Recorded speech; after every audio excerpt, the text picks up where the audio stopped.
từ Hà Tiên Mỹ về tới Rạch Giá nó tiếng mấy 2 tiếng nữa cũng vô đó. Thời gian vô đó mà tiền xe tiền tàu cũng gần như mà điều nó khỏe hơn, nó nhẹ nó sống hơn. Nhẹ sống mà đi chạy xe xa.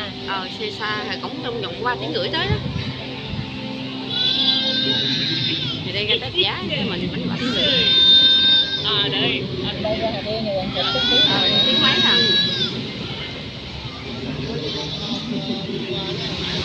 Chỉ tìm hỏi mình thành đi Giá của mình mẹ đó.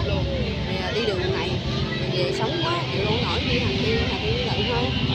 Tiếng mấy qua tới đây rồi. Đi kia tới 3 tiếng mấy. 3 tiếng mấy rồi.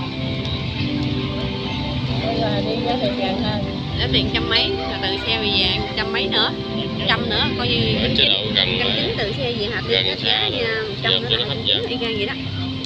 giúp gần lại, gần quá nó không gõ, không có lâu lâu. Mà ta đi cái đường nó ngắn rồi biết không, nó có hiệu ứng á.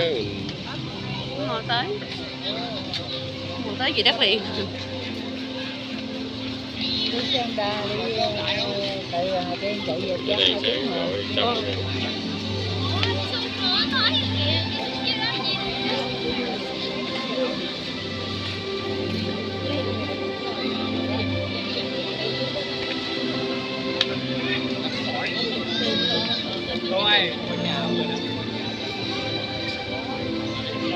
Có Hùa ăn sinh nhật đó kìa, chúc mừng sinh nhật nha.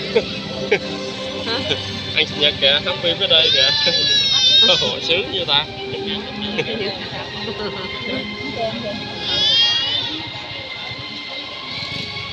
Ăn sinh nhật ngay chỗ này quá lý tưởng. Tôi còn ai ăn sinh nhật nữa không?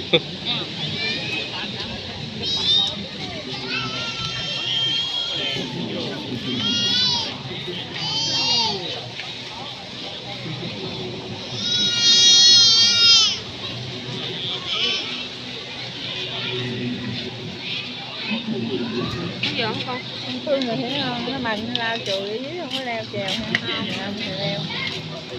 Đây bên nào bên chiến là bên chiến, còn bên lao chiều, bên B là bên B.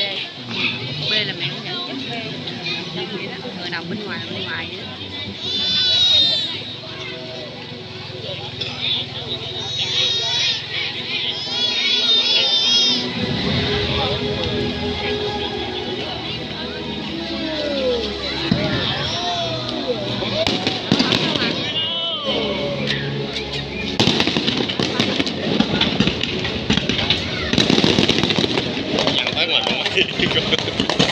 Ok.